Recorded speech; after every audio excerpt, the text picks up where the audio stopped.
शं वरुणः शन्नो भवत्वर्यमा शन्न इन्द्रो बृहस्पतिः शन्नो विष्णुरुक्रमः ॐ शान्ति शान्ति शान्तिः।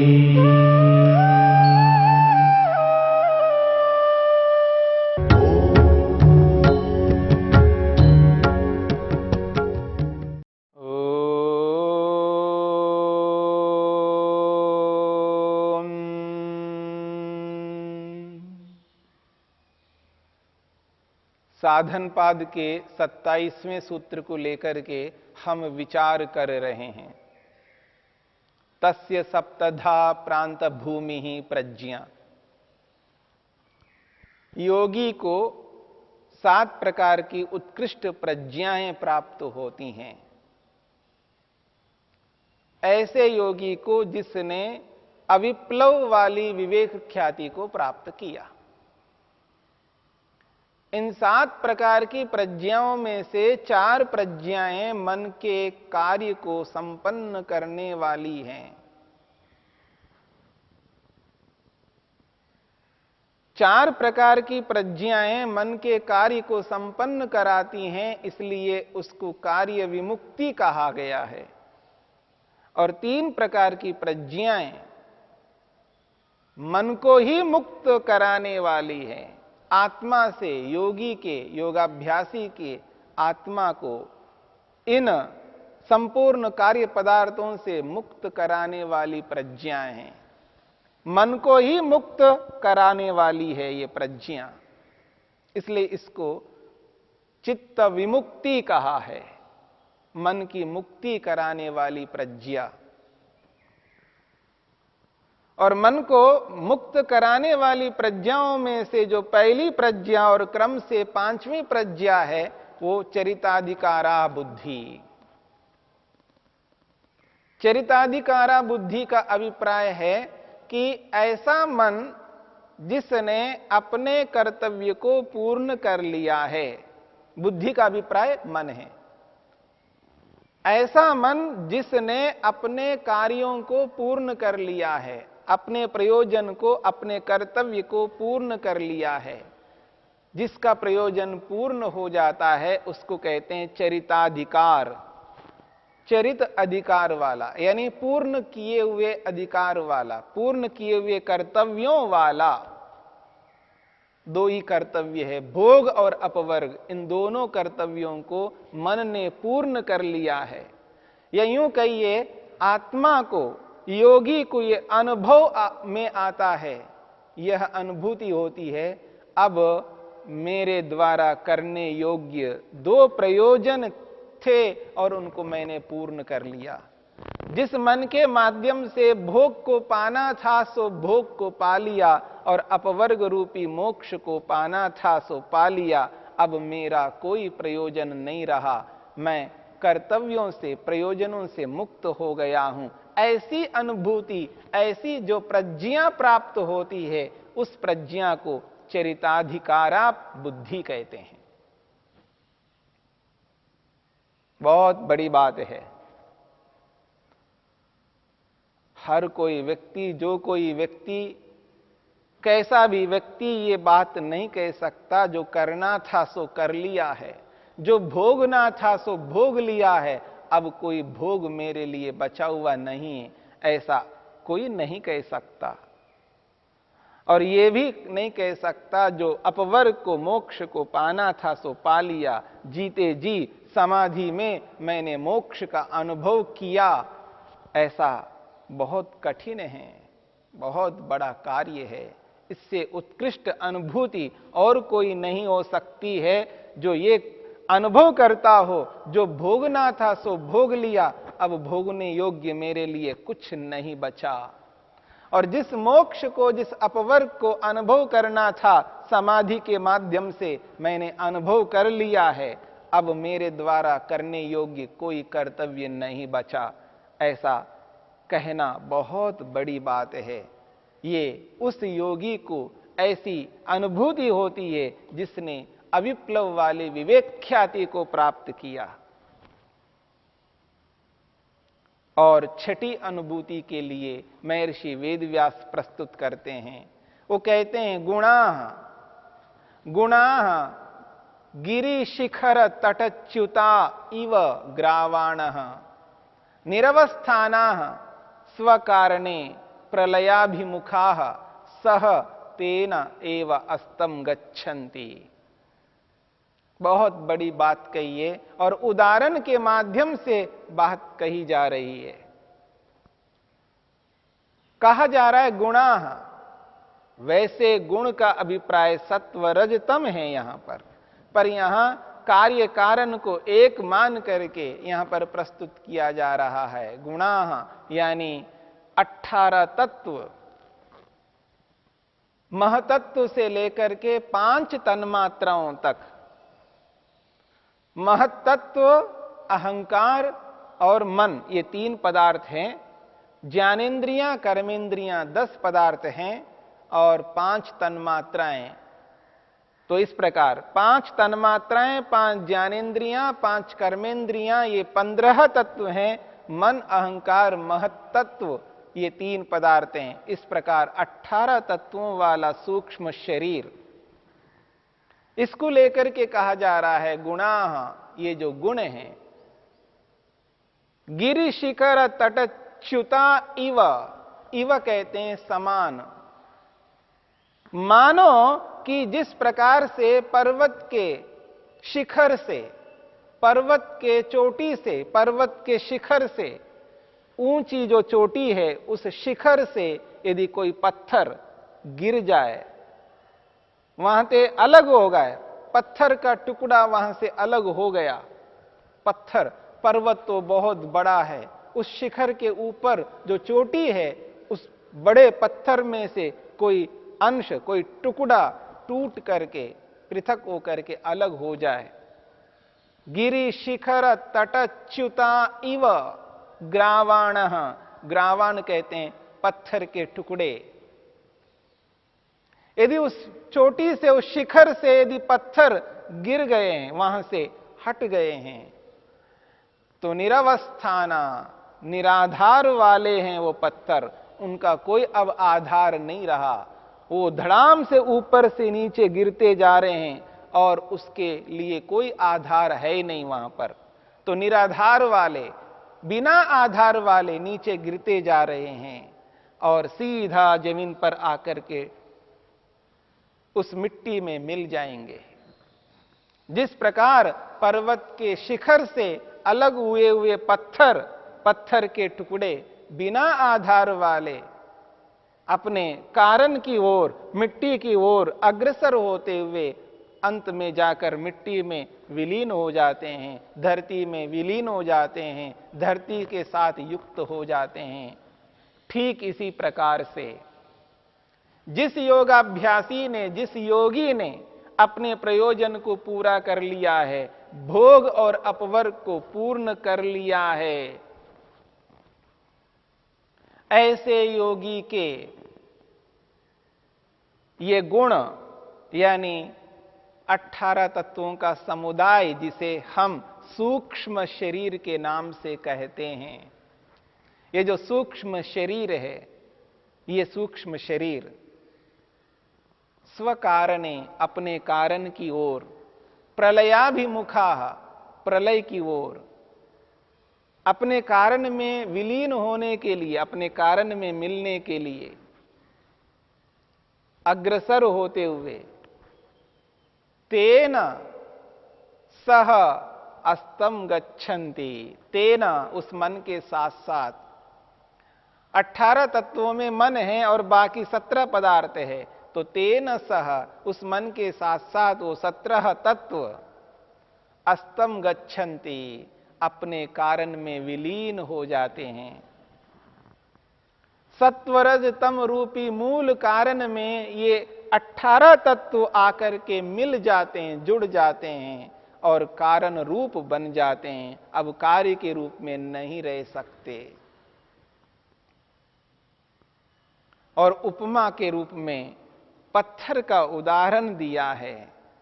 जैसे पर्वत के शिखर से यदि कोई पत्थर अलग हो जाए और जब वो अलग हो जाता है तो उसका कोई आधार बेस नहीं रहता है, वो नीचे गिरता ही जाता है और अंत में जाकर के मिट्टी के साथ, धरती के साथ जुड़ जाता है, धरती में मिल जाता है, एक प्रकार से अपने कारण में विलीन हो जाता है।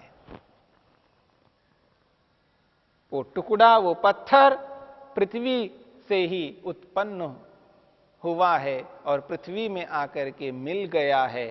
ठीक इसी प्रकार से जब योगी अपने प्रयोजन को पूर्ण कर लेता है, प्रयोजन से पूर्ण हुए हुए योगी के ये सूक्ष्म शरीर के 18 तत्व अपने कारण में विलीन हो जाते हैं। और आगे महर्षि वेदव्यास कहना चाहते हैं, न च एषाम प्रविलीनानाम पुनरस्ति उत्पादः प्रयोजन अभावादिति। जब ये 18 तत्व अपने कारण रूपी सत्वरज तम में विलीन हो जाते हैं तो प्रविलीनानाम, अपने कारण में मिले हुए इन तत्वों का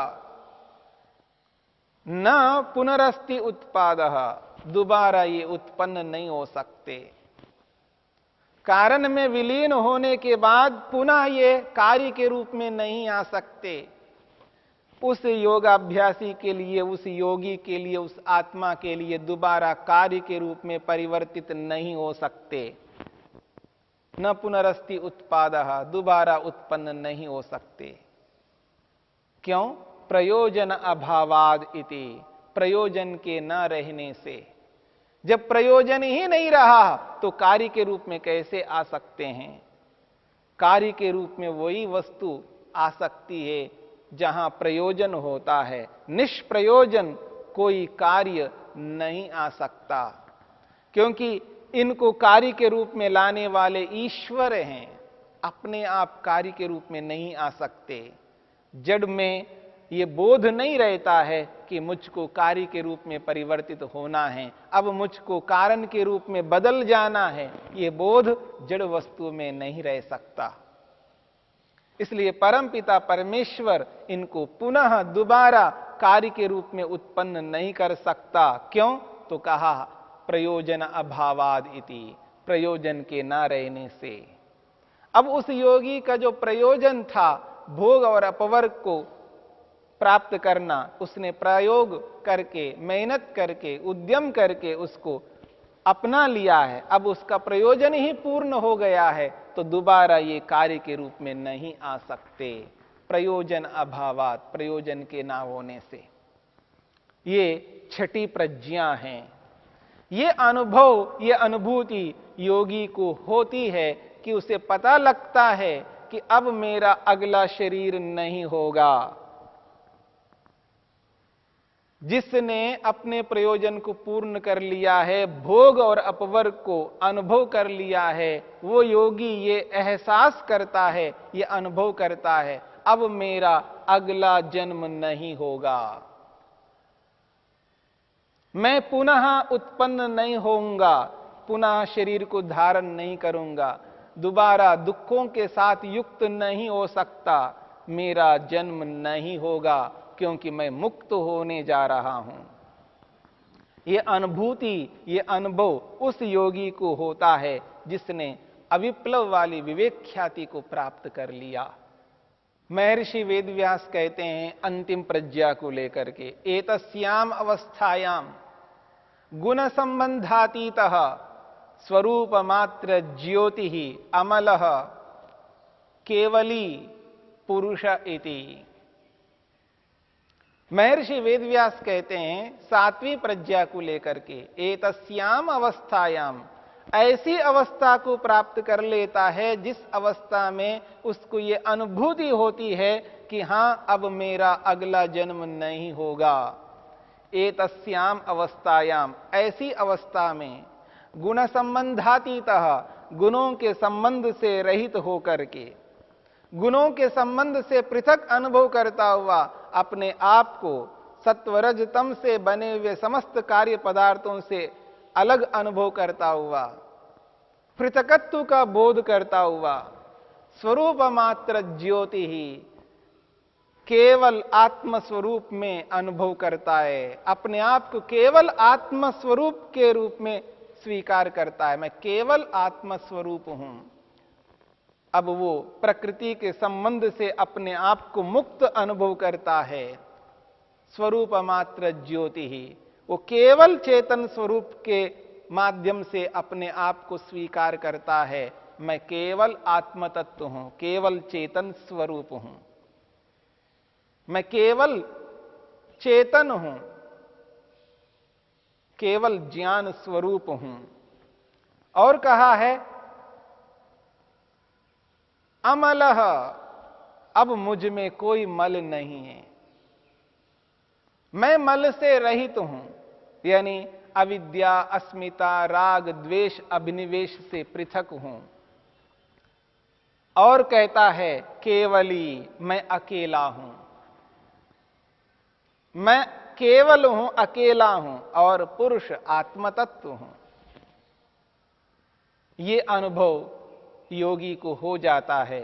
ये सातवीं प्रज्ञा है। और इन 7 प्रज्ञाओं को लेकर के अंतिम बात महर्षि वेदव्यास प्रस्तुत कहते हैं, एताम एताम सप्तविधाम प्रांत भूमि प्रज्ञाम अनुपश्यन पुरुषः केवला इति आख्यायते।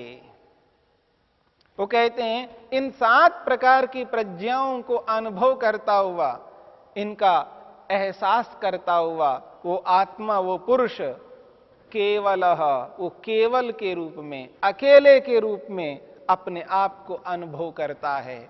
अपने आप को मन से, शरीर से, सूक्ष्म शरीर से, संपूर्ण दृश्य पदार्थों से अपने आप को पृथक महसूस करता है, एहसास करता है। और प्रतिप्रसवे अपि चित्तस्य मुक्त केवला इत्येव भवति गुणातीतत्वाद इति।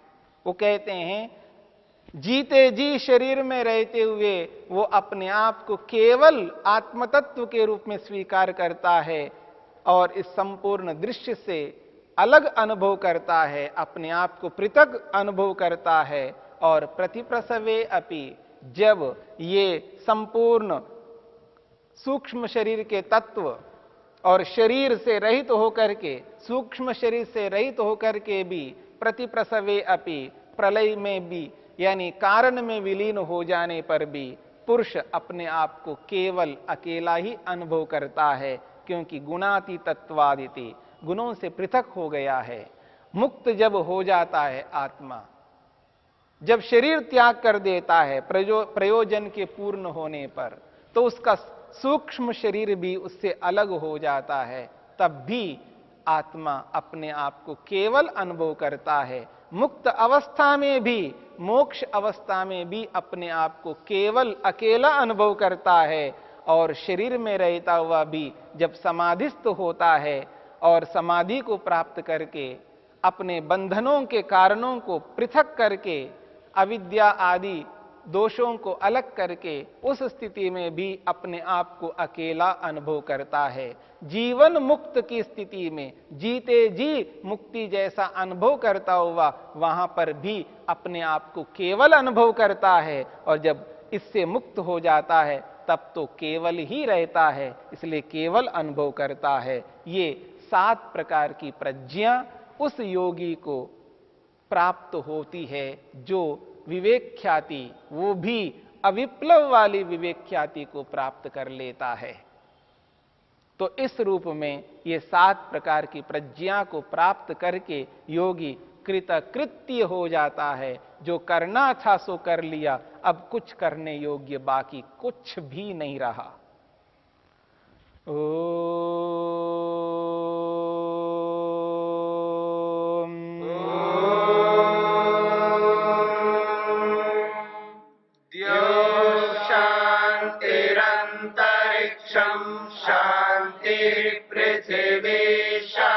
शांतिरापः शांतिरोषधय